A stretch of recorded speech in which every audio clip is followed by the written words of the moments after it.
মেয়েদেরকে প্রচন্ড পরিমাণে দমনের মধ্যে আসলে রাখতে চাই ক্ষমতা কাঠামোটা। আমরা সব থেকে বেশি বাধা পেয়েছি আসলে নারীদের থেকে, এবং নারীরা সবসময়ই কিন্তু তারা এক ধরনের সাবমিসিভ আচরণ করে।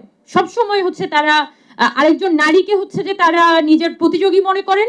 ইউনিভার্সিটির পরিবেশ রেগুলার, স্টুডেন্টরা পড়াশোনা করতেছে, পরীক্ষা দিচ্ছে, সারা বছর পরীক্ষা থাকে, এটাই হচ্ছে ইউনিভার্সিটির পরিবেশ। আর হচ্ছে আমাদের মানে আমাদের যেটা এক্সপেকটেশন যে একটা ডাকসু বা একটা স্টুডেন্টস ক্যাবিনেট ইলেকশন তো হয়েছে, যে এবং আগামী বছর নেক্সট ইয়ারেও যাতে হচ্ছে একটা স্টুডেন্টস ক্যাবিনেট ইলেকশন একইভাবে ধারায় চলতে থাকে। আর আরেকটা বিষয় হচ্ছে ফিমেলদের হলগুলোতে যেটা আগে রাত 10টা পর্যন্ত নিয়ম ছিল, সেটাকে সম্ভবত শর্ত সাপেক্ষে সেটাকে 11টা করা হয়েছে, যে সবাইকে সাইন করে ঢুকতে হবে, সেই সাপেক্ষে 11টা করে হয়েছে। আদার দেন দ্যাট আমি নিজেও ক্যাম্পাসের গত 2 মাসে কোনো আপডেট রাখি নাই, তো মানে এই কোয়েশ্চেনটার উত্তর দেওয়ার সুযোগ নেই আর কি। তো আমি আসছিলাম মূলত যেহেতু দীর্ঘদিন কোনো প্রোগ্রামেও আসিনি, জেসিন আপার সাথেই সম্ভবত কথা হতো বিভিন্ন বিষয় নিয়ে।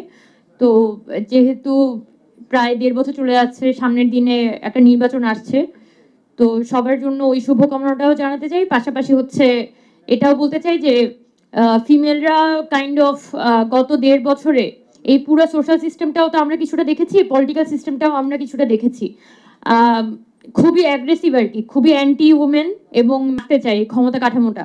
সো এই বাধাটা যদি পার হতে হয়, তাহলে আমি মনে করি যে এখানে আসলে নারীদেরকেই একজোট হইতে হবে। যত নারীরা আছে যারা রাজনীতি করে বা যারা সামাজিক পরিসরে আছে, অ্যাক্টিভিজম করে, হোয়াট এভার যাই করে না কেন, নিজেদের অধিকারের প্রশ্নে যদি হচ্ছে নারীরা এখানে এক হতে না পারে, তাহলে সমাজে কোনো ধরনের পরিবর্তন সম্ভব না। দুর্ভাগ্যজনকভাবে আমরা যখন 5 আগস্ট পরবর্তী সময়ে ইউনিভার্সাল কার্ডিয়াক হসপিটাল আপনার হৃদয়ের আরো কাছে চিন্তা করছিলাম যে হ্যাঁ, মেয়েদেরকে কিভাবে করে এক করা যায়, মেয়েদেরকে কিভাবে করে সামনে আনা যায়, একসাথে নিয়ে কাজ করা যায়। আমরা সব থেকে বেশি বাধা পেয়েছি আসলে নারীদের থেকে, এবং নারীরা সবসময়ই কিন্তু তারা এক ধরনের সাবমিসিভ আচরণ করে। সবসময় হচ্ছে তারা আরেকজন নারীকে হচ্ছে যে তারা নিজের প্রতিযোগী মনে করেন, এবং পুরুষের দৃষ্টিতে ভালো হওয়ার জন্য আরেকজন নারীকে কিভাবে করে টেনে নামানো যায় সেই প্রতিযোগিতায় লিপ্ত হন।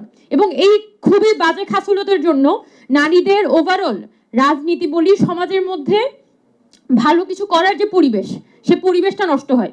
এবং এগুলো আমার একদম ফার্স্ট হ্যান্ড অভিজ্ঞতা 5 আগস্টের পরে।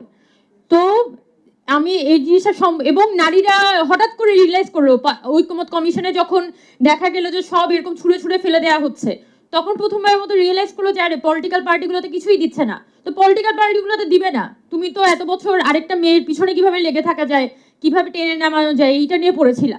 তোমরা যদি এখানে একটা একত্রিতভাবে আমরা আগাইতে পারতাম, যেটা আগস্ট সেপ্টেম্বর থেকে আমরা অনেকে চেষ্টা করে গেছি, তাহলে এখানে কিছু একটা পসিবল হতো। পরবর্তীতে আমি একদমই শেষ করে ফেলছি। পরবর্তীতে রিসেন্টলি মনে হয় একটা নারীর অধিকার রক্ষা ফোরাম, রাজনৈতিক অধিকার রক্ষা ফোরাম একটা হয়েছে, যদিও এটা খুবই দেরি হয়ে গেছে। তবে দুর্ভাগ্যজনকভাবে যদি ফিমেলরা এখানে একদম ফ্রম দ্য ভেরি বিগিনিং এখানে একজোট থাকতে পারতো, তাহলে হয়তো আমরা এখানে রাজনৈতিকভাবে কিছুটা আদায় করে নিয়ে আসতে পারতাম। এবং সামনের দিনেও আমি মনে করি না যে এই ধরনের প্রোগ্রাম বা টেবিল টক দিয়ে খুব বেশি পরিবর্তন আসতে যাচ্ছে, যদি না মেয়েরা নিজেরা সচেতন হয়। এবং সচেতনতাটা আমাদের পরিবার, আমাদের অফিস, ক্লাসরুম, এমনকি আমাদের পলিটিক্যাল পার্টি, সবগুলোর মধ্যে সকল নারীদেরকে সচেতন হইতে হবে, তাইলে পরিবর্তনটা সম্ভব।